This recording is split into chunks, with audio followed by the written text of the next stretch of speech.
We're going to end things today with current weather conditions and Nebraska Extension Ag Climatologist Al Duscher. Al, it's been another nice week. Seems like the coldest weather is behind us for the season. So what do you say we celebrate with a good forecast? What have you got for us today? Well, Troy, I wouldn't go that far as to say that the worst is behind us. Been in Nebraska long enough to know that March can be a real cruel month. You think it's going to be warm when it starts out, turns bad at the end, and vice versa. So we're not done through the woods yet, and we've had a nice week, and we're probably going to have a few more of those days ahead of us before we start to see a change in the pattern into the western United States, which means that increases the chances that we'll start to see some downstream action in the central and northern plains as we progress into the middle of the month. But enjoy the weather. You can't gripe about it whatsoever. It's been beautiful. We've seen a few 70s this week, and it looks like we're going to see another chance for a few of those next week. So overall, nothing to complain of, especially as we get into calving season, and of course the nicer the weather, the worse or the less the problems we have.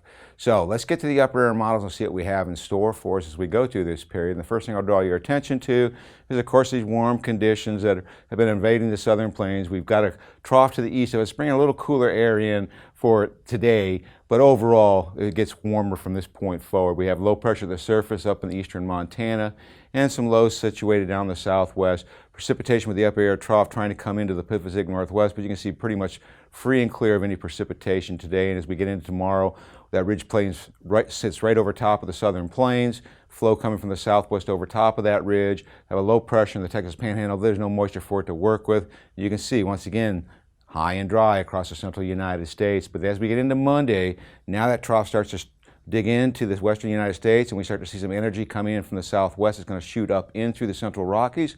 Start to see a couple pieces of energy moving through the central Rockies. But most of the energy is back off the western United States, so we're not expecting any precipitation to break out on Monday. But as we get into Tuesday, things start to change a little bit. As this trough separates from the northern flow, we start to see some energy ejecting out of this system, potentially seeing a low develop in northwestern portions of Kansas. That's going to start to lift moisture well up into the northern Rockies, and we should see some potent precipitation break out into this region. And as the trough from the northern stream starts to dig a little south, it starts to merge with this trough, and that low pressure in southwest Kansas is going to lift a lot of moisture up and interact with the northern stream. We see a fairly decent weather maker up into the northern upper Mississippi River Valley into the Great Lakes. And by Thursday, that system passes and we turn our attention to the trough in the west. It starts digging down. That's the weather maker that we're probably going to pay attention to for Nebraska. By the time we get into Thursday, low pressure sets up in northern portions of Wyoming. We start to see a pretty good snow shield breaking out because of the Pacific Northwest. Thunderstorms across the Ohio River Valley. And by Friday, this trough starts to dig into the Great Basin. It's usually a setup for a fairly decent snowstorm somewhere within the central to northern plains region. We'll have to pay attention to that.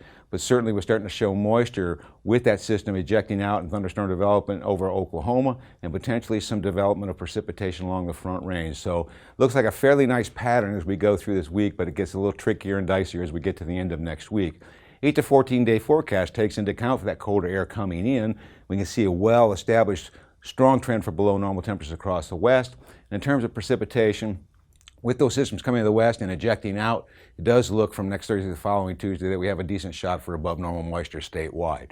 So overall, Troy, it looks like fairly nice conditions, and then things start to break down as we get to the end of next week, and that's when things turn really, really potentially ugly.